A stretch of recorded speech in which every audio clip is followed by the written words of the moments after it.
So I wasn't even planning on recording a podcast today. As you can probably hear, um, my voice sounds terrible, but we're gonna try it out and uh, just I don't know. We'll struggle through this, I guess. So the very first story that I wanted to cover that I found is uh, I would say near and dear to my heart is back when I was a boy. I would say maybe 10, 10, 11, maybe 12. My mom started doing some family research, and I remember going to some big state records office in Texas. And I just remember spending a lot of time there. And the building was, I don't know, I don't remember much about the building, but I remember being inside, being very bored, and searching through all these. I don't really know what you call them now, but they were, well, they were these little shelves that would pull out, and you kind of scan through the cards. And I remember my mom pulling out some cards, just going over different state records and pulling stuff up on. Oh, there's this machine that they had where you put on a newsreel, and you kind of would slide the newsreel back and forth on this light projector type kind of contraption.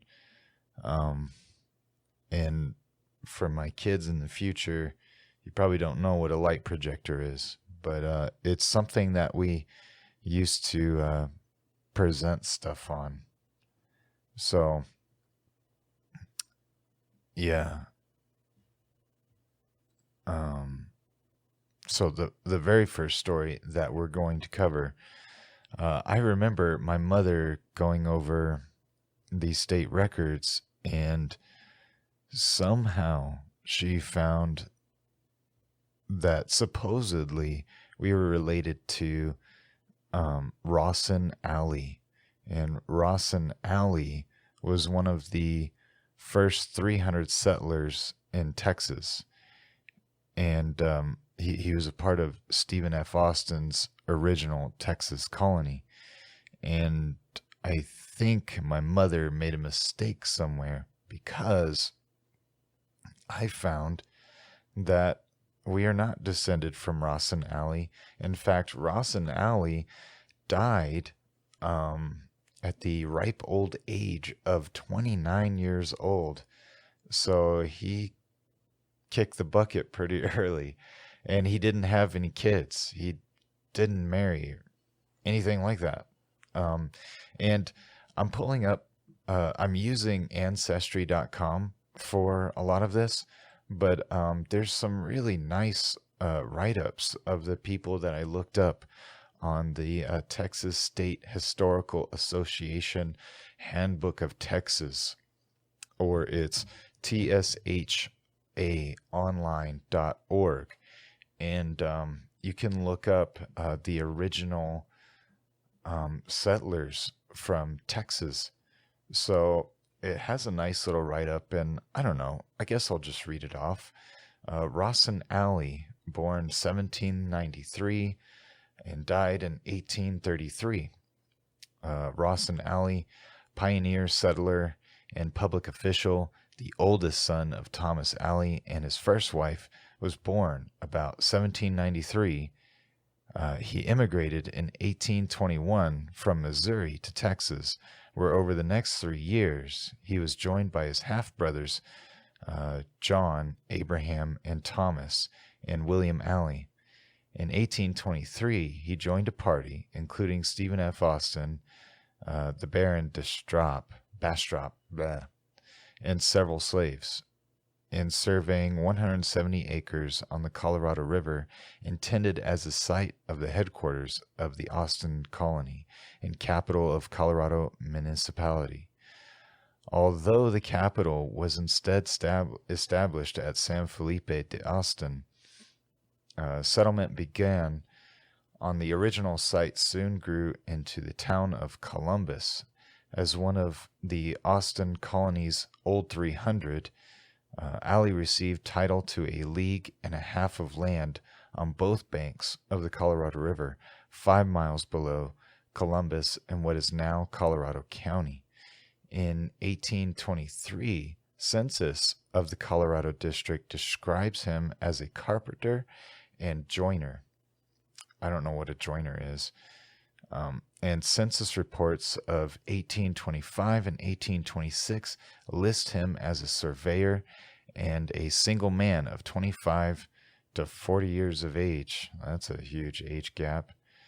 An election of militia officials was held at his home in March of 1825, and in 1826 he was a captain of the militia in command of an attack against the Waco and Tawakoni natives.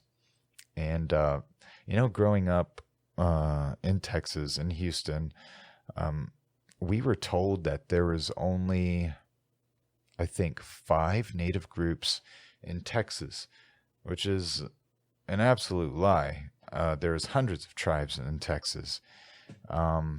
Or maybe, perhaps, what they were referring to, what my history teacher was referring to, was the main language groups. Now, I apologize if I'm going off on a little side tangent here, but this interested me. I believe that the Waco and the Tawakoni natives are a part of the Caddo language group. And I looked them up on Wikipedia.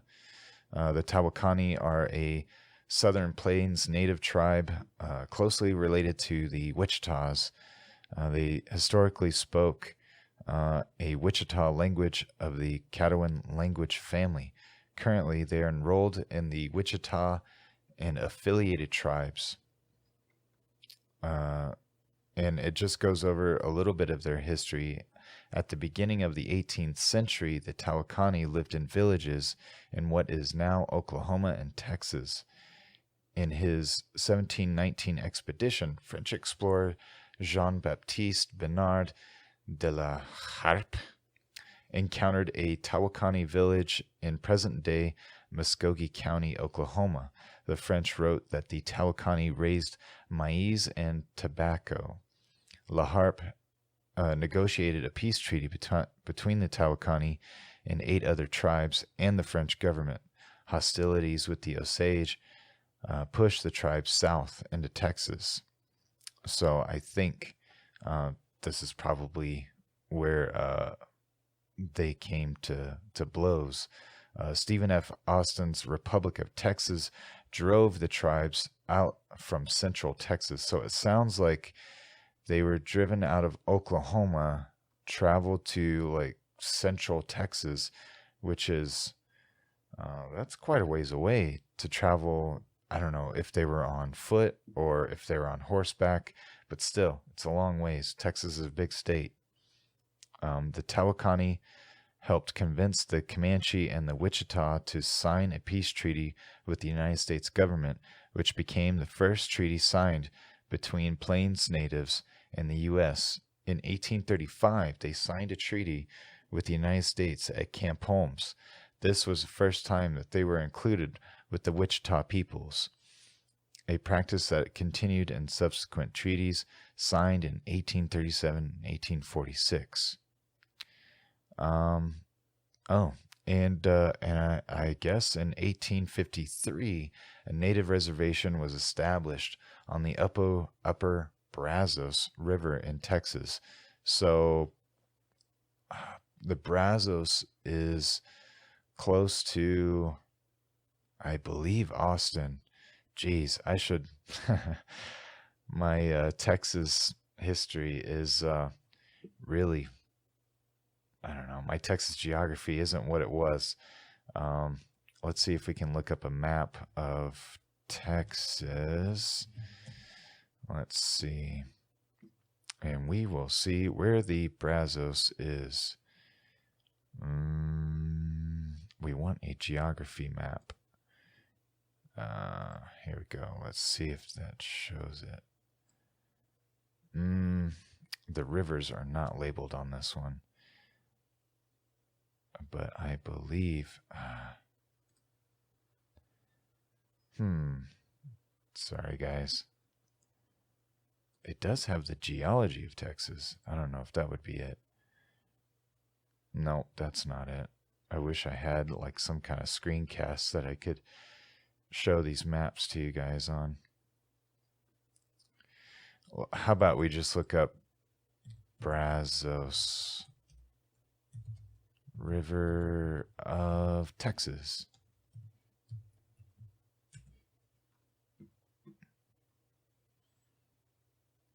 Okay, actually, that's in between. Yeah, that's in between Austin and what is now Houston. So the upper Brazos extends past, I would say that's, it's west of Dallas, west of Waco. I would say that's kind of out by Plano, Texas. So they apparently had a reservation out there, and Stephen F. Austin and, Rawson Alley was not my direct ancestor, but he was the brother of my direct ancestor, Cynthia Ann Alley. So they drove them off of their reservation into Oklahoma. So there's a little bit of history about the Tawakoni. Let's see. Let's go back to the write-up on Rawson Alley. He was a member of the first electoral assembly held at San Felipe in 1828, and that year was elected Sindico Procurador. My Spanish is terrible.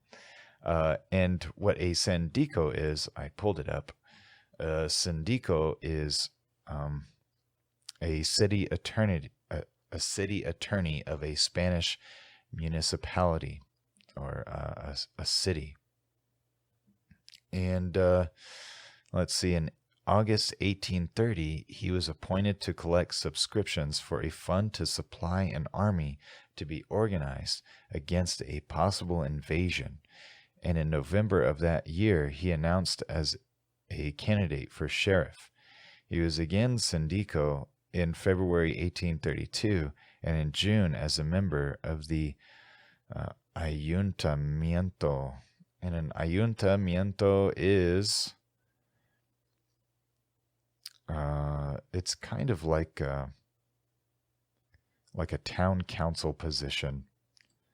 So he was moving up in the ranks, I would assume. Okay, so I just read that off. He signed the call for the convention of 1832. He died in 1833 before October 7th, when William B. Travis examined his will and wrote the petition for the admission of his heirs, Abraham and William Alley and Cynthia Alley Daniels. Now, I would like to go over the convention of 1832 because I believe that was a pretty important event. Now, at this time, Texas was trying to gain independence from Mexico. So the convention of 1832 was held at San Felipe, followed the Anahuac disturbances and the Battle of Velasco and the Turtle Bayou resolutions, in which many Texans pledged their support to the then liberal Antonio Lopez de Santa Anna. 55 delegates, none of whom were Tejano, represented 16 districts and met with met from October 1st through October 6th in 1832. The largely Tejano-populated San Fernando, or what is now San Antonio, and Victoria did not send a delegation. Delegates from Goliad, who arrived after the meeting, who had adjourned, approved that one that had been done. So during this convention, Stephen F. Austin was elected president of the convention, and Francis W. Johnson, the secretary. The convention adopted a series of resolutions requesting the extension of tariff exemption to Texas for 3 years, modification of the law of April 6, 1830, to permit more general immigration from the United States. The appointment of a commissioner is issued, land titles in East Texas, donation of government lands for the maintenance of primary schools to be conducted in Spanish and English, and a request of the Ayuntamiento of Nacogdoches to prevent white encroachment on lands guaranteed to the natives in East Texas. The convention also established a plan for organizing a militia and committees of vigilance, safety, and correspondence, which could disseminate news quickly in case of an emergency. And it goes on for a while.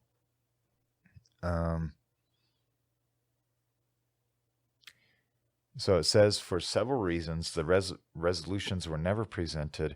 Refusal of San Antonio to cooperate with the convention made it appear that only the colonists who had come from the United States were dissatisfied. The political chief of the province, Ramon Musquez, ruled that the meeting was unauthorized and therefore illegal. Austin's apparently thought that the petition for statehood was premature, and Santa Anna had not yet taken over the national government from Anastasio Bustamante. So, from what I understand from like my 7th grade history class, was that Stephen F. Austin did not want to, secede from the Mexican government. He pretty much wanted to stay, wanted his colony to still be a part of the Mexican government. However, there was people in Texas that were immigrating over from the United States that were calling more for Texas to become its own country. And then later on, they would fight a war with Mexico, which one of my ancestors was actually a part of, Williamson Daniels. And Cynthia Alley married Williamson Daniels. And there's this cool little write-up about Williamson Daniels. There's really not much about my direct ancestor, Cynthia Ann Alley. It just lists her name in Rawson's will, but that's really all that I could find about her. And that she married Williamson Daniels.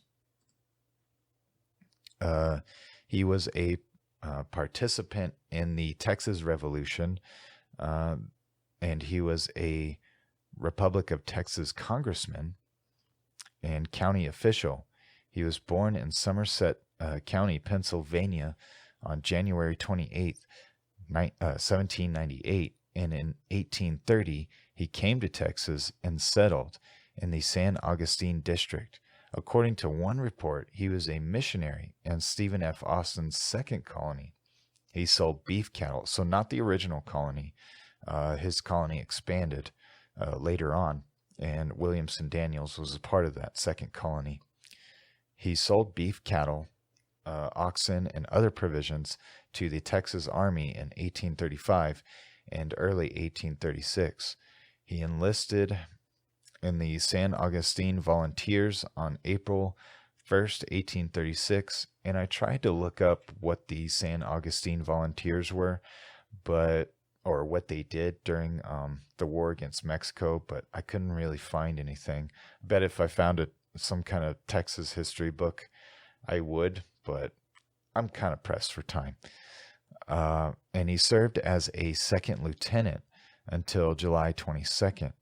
He was elected Justice of the Peace for the Middle District of Colorado County on February 6, 1837, and President of the Board of Land Commissioners of Colorado County on May 7, 1838.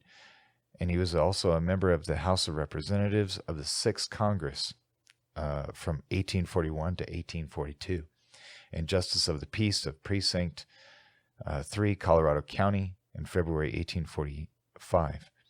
Daniels became Chief Justice of Colorado County on August 7th, 1848, and in 1850 was made County Commissioner in 1851. He ran unsuccessfully for a House seat in the 4th Legislature in 1867. He helped to organize Florida Lodge Number 48 in Fayette County. He was married to Cynthia Alley and died in 1872. So, yeah, that, I found that. So, Cynthia Ann Alley,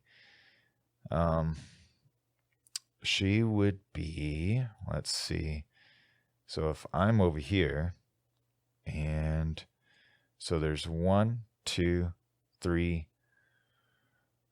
4, 5, 6, 7 generations back. So she would be my great grandmother's 1, 2, 3, 4. She would be my great grandmother's great grandmother. Wow, that's pretty cool. And let's see. Or I guess, well, she's not descended, or she's not my great grandmother's ancestor. She is my great grandfather's ancestor, and that would be Aubrey A. Harvey Sr. And the line follows his mother, Sarah Agnes Byler, who was the daughter of Jefferson Byler and Susan Alley Griffiths. And Susan Alley Griffiths was the daughter of Abraham A. Griffiths and Mary Alley Daniels, who was the daughter of Williamson Daniels and Cynthia Ann Alley. And I was able to trace back the Alley name a little bit, and I found, let's see, I found that a Henry Alley or Heinrich Alley immigrated from Lorraine, France in 1700 and settled in Washington County, Pennsylvania. So I guess they just stayed, or I guess they somehow immigrated from Pennsylvania all the way to Texas. So pretty cool little piece of history that my family was involved in the Texas Revolution, and were appointed to pretty prominent positions in Texas. So I was a little bit bummed that what my mom found was actually not true. That actually we're not descended from Ross and Alley. That we are descended from Cynthia Ann Alley. But still, pretty cool little pieces of history. And I think actually that's all I really have for this episode. And if you're not subscribed yet, you can subscribe to the Per Tempest podcast. That's PERTEMPUS